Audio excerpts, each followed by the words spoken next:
Hey everyone, I'm Rachel here at Natural Tunnel State Park. In my first part of my birding basics series, I shared a few tips on how to identify birds, but today we are going to focus solely on identifying birds by their songs or calls. So the lingo in the birding community is birding by ear. And so at first thought, birding by ear can seem pretty overwhelming, especially when birds are calling all at once in multiple different directions and they have a variety of different songs. But it can be really helpful in identifying a bird, especially if you only get a quick glance at the bird but it's still calling. It's a good way to identify it. And especially when the trees are really leafed out, it's a good way to help ID a bird if you can't really get a great sight on it. And so I'll share a few tips and tricks on how to master the art of birding by ear, and then we'll go out and ID some birds by their songs and calls. So before we go into how to bird by ear, let's focus on what we'll actually be listening to. And so birds have their songs and then they have their calls. And so their songs are generally more complex. They're longer, they're more melodic, they have notes and patterns to them. And males are generally the ones to sing these songs, especially in the spring when they're trying to find a mate. But females have been known among certain bird species. So when you're out birding by ear, really hone in and analyze the song or the call that you're listening to. And so can you describe it? And does it sound like anything you've heard before? If so, maybe it's a bird in the same family. How many syllables does the song have? So that is key sometimes when identifying certain bird species. And then lastly, does the sound have a sound? And what I mean by that is, can you put a word to the sound that it's making? And so a great example of that would be the common yellowthroat, and its song sounds like the word witchetty. So it's witchetty, witchetty, witchetty. And so sometimes putting a word or making a mnemonic out of their songs or calls is a good way to help memorize what they're saying, and it will help stick out if you hear it again. So my third tip is for our visual learners. And so when you hear a song or a call from a bird, can you connect that sound to an image? And so the sound that it's making, does it sound like something you can visually see? And so a great example would be our black and white warbler. And their song, it sounds like a squeaky wheel or a squeaky wheelbarrow. And so if you can visualize that wheel squeaking, it will help you pick out that call or song in the future if you hear it again. So when you're out there birding and you're listening to the songs and calls above you or around you, really listen closely. So listen to the pitch of the call or the song. So is it low or is it a high pitch? Is it melodic or does it sound nasally? Does it repeat the same call over and over again? Those are our mimickers, and I'll go into that later. Or is the tempo change? Is it slow call or is it a fast song?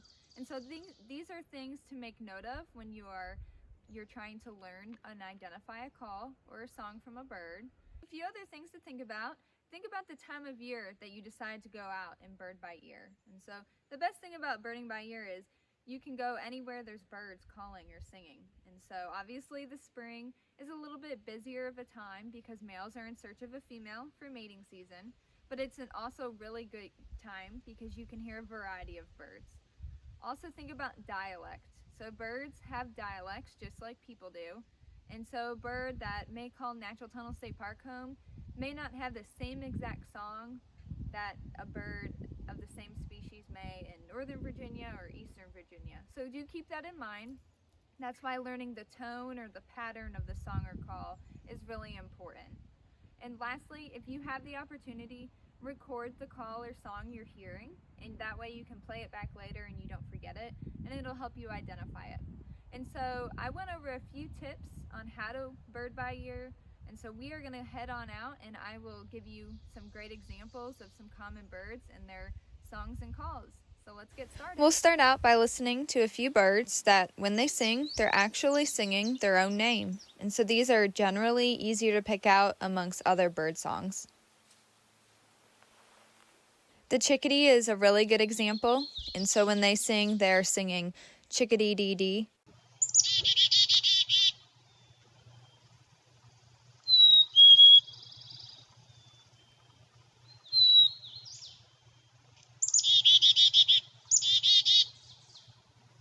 The eastern phoebe is another good example, and so they'll just say Phoebe and they'll repeat that over and over again.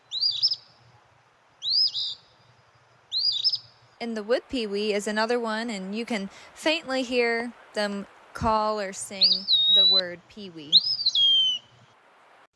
The next few bird songs that we'll listen to have some great mnemonics that go with them to help remember them. So the common yellowthroat that I had mentioned earlier repeats the word witchetty about 3 to 4 times when it sings.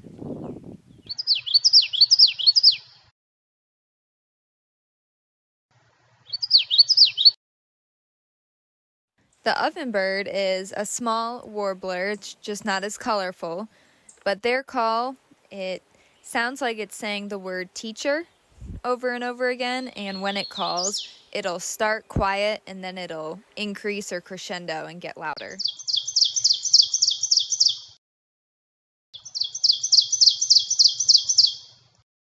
A great way to remember the song of our towhee is it sounds like it's saying drink your tea.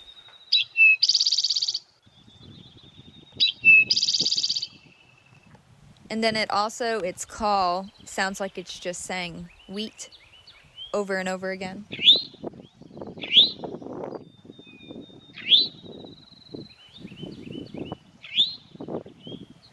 The Carolina wren has a variety of different noises that it makes. It does like to be heard, but the one that is very common is its song, and it sounds like it's saying tea kettle. So, tea kettle, tea kettle, tea kettle, tea.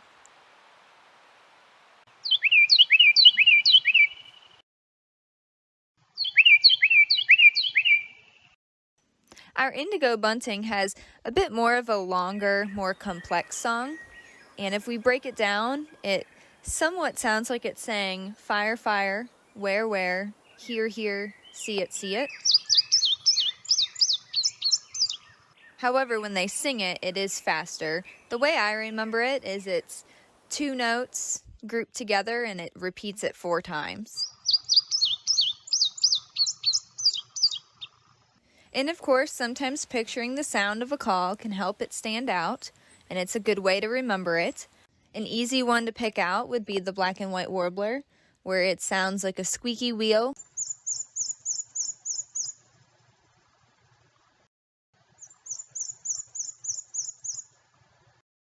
The field sparrow has a pretty distinct call, so if you can visualize holding a ping pong ball and dropping it on a table, so the sound is slower and then it'll speed up.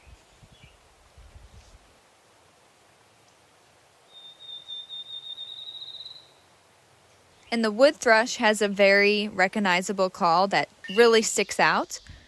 And if you can picture one of those plastic flutes or wooden whistles, that's what it reminds me of.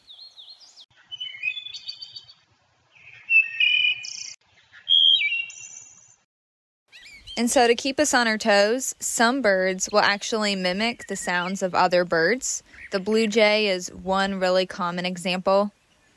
And so the 3 common mimickers are the catbird, which mimics a sound and it'll repeat it just once. Our brown thrasher that we're looking at here will typically mimic a sound and it'll repeat it usually twice. Sometimes 3 depending, but it's typically 2 times.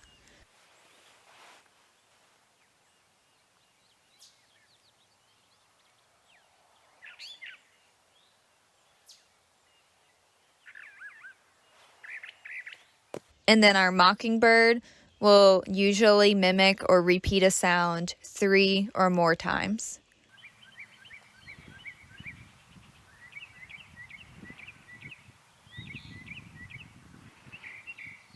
And so if you hear a bird that sounds very repetitive, listen to how many times it's repeating it, and you can possibly narrow it down between the catbird, brown thrasher, and the mockingbird. Earlier I mentioned that when you're out birding by ear, to really listen to the song closely. And some birds, their songs can sound very similar, but if you listen closely, there are some very noticeable differences. Great example is between the robin, the scarlet tanager, and the rose-breasted grosbeak. And so the song of the robin is usually very upbeat and melodic, and it usually repeats the words cheer up and cheerily in its song.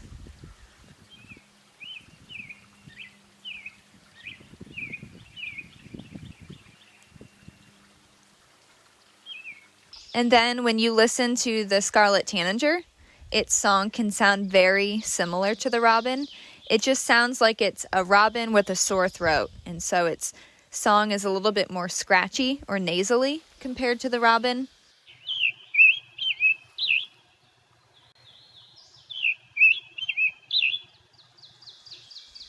And then the call of the scarlet tanager sounds like the word chick burr.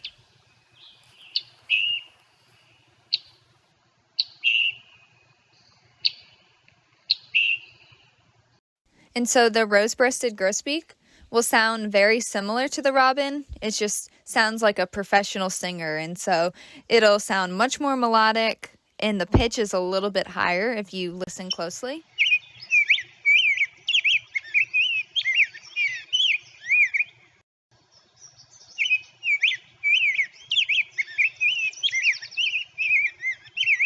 One bird that you will probably hear calling, but you'll never see it, is the red-eyed vireo. And they will hang out in the tops of the trees, and so they'll be hidden by the tree canopy.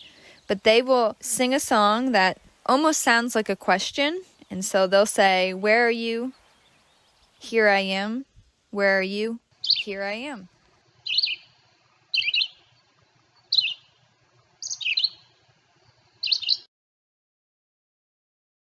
All right, well, thank y'all so much for going birding by ear with me today. Hopefully some of those tips and tricks will be helpful when you go out to bird by ear, and maybe you heard a bird call or song today on our bird walk that you have singing in your own backyard. And birding by ear can really extend your knowledge when it comes to birding in general, and it really enhances your experience, because how cool is it to take a walk in your backyard, your local park, and be able to identify birds by their call without even having to look up. And so it takes some practice, it takes some patience, so get out and learn your locals, learn just a few calls at a time, and enjoy the many voices of the birds in your own backyard. So thank you all so much for joining me, and I'll see you next time.